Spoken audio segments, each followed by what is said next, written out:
చరిత్ర. విశుద్ధానంద జీవని అని ఒక పుస్తకం ఉంది.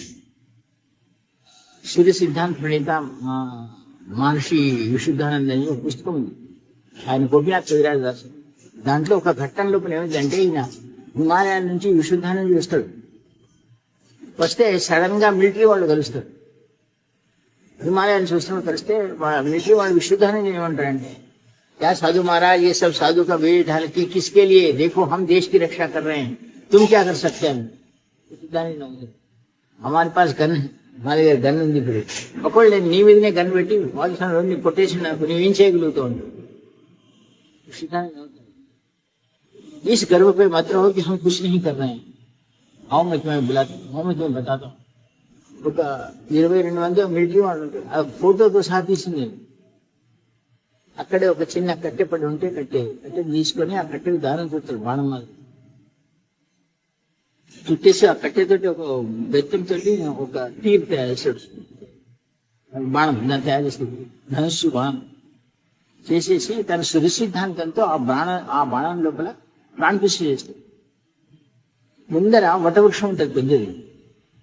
నేను ఇప్పుడు మీకు చూపిస్తున్నాను అన్నాడు. నేను దీన్ని అగ్నేయాస్త్ర మంత్రంతో తయారు చేసిన ఈ బాణం ఆ చెట్టుకు వదులుతున్నా అంటాడు. ఆ బాణం చెట్టు చెట్టు కాలిపోతున్నాడు. పరీక్షాన్ని వదిలిపెట్టింది. ఒక్క నిమిషం అడిగితే మిమ్మల్ని కానీ ఇక్కడ ఉన్నా మీరేమనుకుంటున్నారు, మీరే చంపుతున్నారు, మీకంటే ఎక్కువ మేము చేస్తాం దేశ రక్షణ అంటారు. ఎట్లా చూపిస్తాను, మా దగ్గర ఒక సాగు ఉన్నాడు, నేను చూపిస్తానా అంటాడు. తీసుకొని పోతే ఆయనకు వేతాళ సిద్ధి, తర్వాత బ్రహ్మరాక్ష సిద్ధి ఉంది. ఈ చైనా బార్డర్ వాళ్ళు వస్తుంటే ఒక లైన్గా వస్తారు. వాడు ఏదైనా చేయాలంటే వాడు అక్కడ కొండ మీద కూర్చొని ఉంటాడు.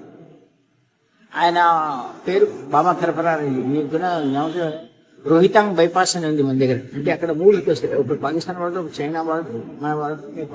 అక్కడ ఆ రోహితాంగ్ బైపాస్ ఇప్పటికి కూడా ఆయన ఉండి ఆయన రోజు ఆయన హిట్లర్ కు గురువు. ఆయన అక్కడ ఉన్న ఆయన అయితే ఆయన రోజు అక్కడ ఎంత రాత్రి అయినా పో నీ ఖిచడి గరం గరం ఖిచడి చూపిస్తాడు. అయితే ఈ ప్రక్రియలో ఆయన ఏంటంటే ఎవరైతే అక్కడ కూర్చుని ఉన్నారో అక్కడి నుంచి ఏ చైనీయుడు కానీ ఎవడు కానీ పాకిస్తానుడు కానీ అది దాటి ఇటు రాలేరు, నన్ను ఎవరు ఏం చేయలేడు అని పోయి చూడరు. ఎట్లా అంటాడు, నువ్వు తెలుసో లేదో ఇప్పటి వరకు ఆయన ఏం లేదు 100 చైనీస్ బటాలియన్ ఏ వాళ్ళు కూడా ఆ దారి నుంచి 100 చైనీస్ బటాలియన్ వాళ్ళు నడుచుకుంటూ వస్తుంటే అక్కడ బ్రహ్మరాక్షసుడిని ఆ రాక్షసుడిని చేస్తాడు.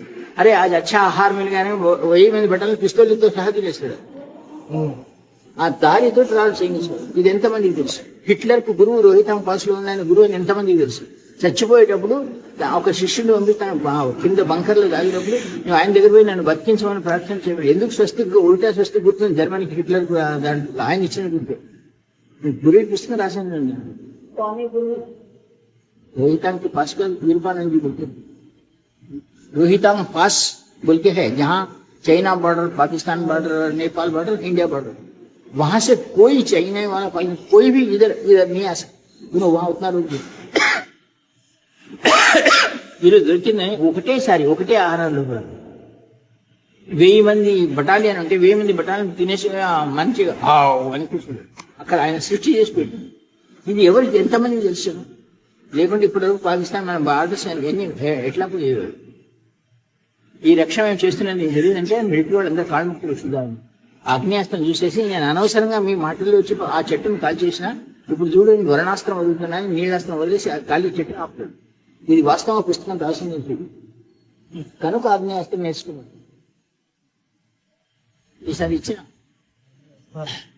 4 అస్త్రాలు పశుపాత్రం, బ్రహ్మాస్త్రం, అగ్నేయాస్త్రం, సురక్షణ వస్తుంది.